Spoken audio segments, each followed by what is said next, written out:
Please tell me this is a true story. Oh my god. Rewind.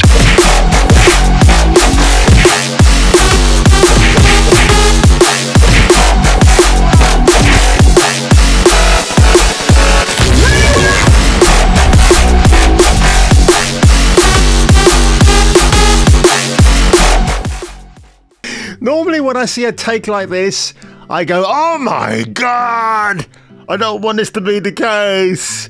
But when you got a hack like Mindy Kaling behind the scenes with her co-writer, Mr. Grant Grandy, is that who it was? I don't care. I don't really care at this stage.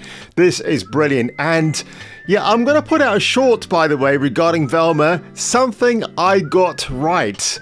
And if you watched my first Velma review, you know exactly what I'm talking about. But oh my god, if this is real and Mindy Kaling thought it was a good idea to turn Scooby the dog into a black woman, people will not be happy.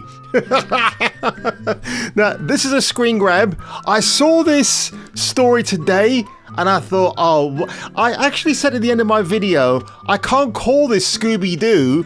I can't even utter his name because he's not in the show so far. Because, again, the one thing I didn't talk about in my Velma review is that every time she's about to get a clue, she gets these hallucinations and like ghosts and supernatural beings come at her, and she has to use somebody like Norville, you know, Race Swap Shaggy, to snap her out of it with some really bad jokes because he's hopelessly devoted to her, but she's unaware because Velma is blissfully unaware, which is kind of ironic in itself. And I just thought, well, there's no Scooby, so if she's not tripping on just supernatural beings, you know, the next probably logical step is that she trips on a dog talking to her, and that doesn't happen. But yeah, so the unrequited love of Norville goes unrequited, and he meets a fellow black person because quite obviously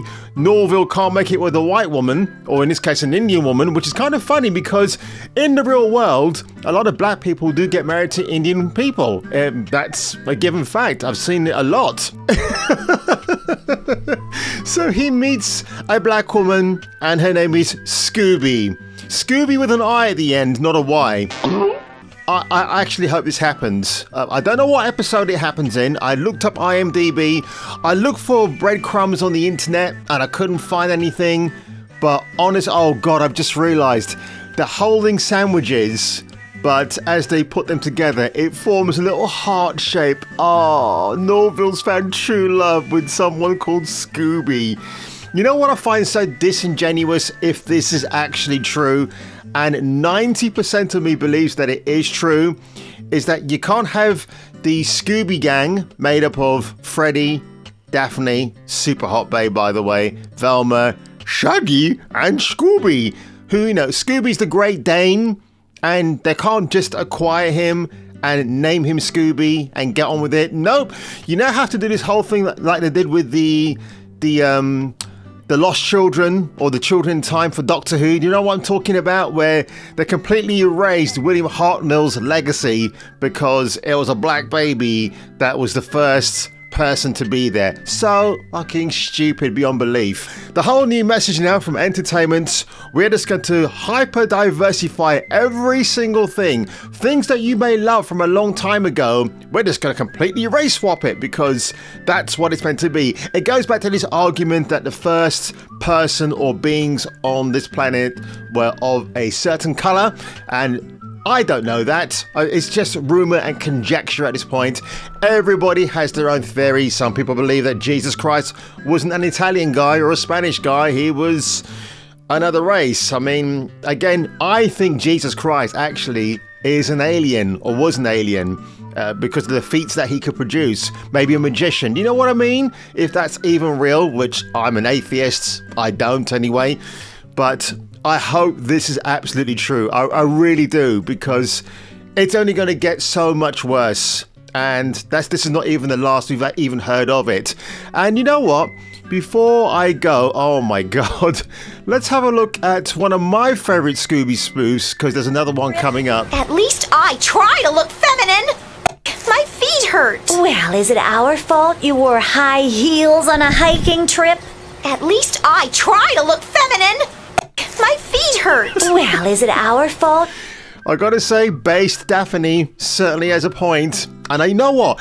All this backlash against Velma makes me want to go and buy the actual cartoon series. You know what? When I get a chance, I'll go on eBay or another website, source it out, and yeah, watch it to my heart's content. It's the same thing with Star Wars. I have fallen out of love with Star Wars. I don't even watch the old trilogy now. Yeah, I mean, I might go back to it at some point. I just don't want to watch it anymore. I don't watch old Marvel movies anymore. I just can't bring myself to do it because I want to watch films that I grew up with before the advent of the MCU and the DCEU. You know, I already know the Justice League, the director's cut by Zack Snyder. I've got a bit of a soft spot for that because it's a really well done movie. Now, word to the wise, Mindy, Kaling, if you want to do a Scooby-Doo spoof, maybe do it like the Venture Brothers. Let's just watch this clip. Hey, Sonny! Shut up! Shut up! Damn it! I can't hear myself think! Come on, Sonny. Mystery. You're mystery man. I'm sick. Sonny, bet you'll come out for some groovy treats. You know what? The thing about the Scooby-Doo cartoons, if you really look at them closely, there's a bit of an LSD theme undercurrent. It's right there in front of you. You just have to kind of look at it with wide opened eyes. Yeah, I've been told about the Venture Brothers that I should watch their series. I think it might be on Amazon or I might have to get a physical copy, which in this day and age, folks, getting a physical copy is like finding the golden egg from Willy Wonka.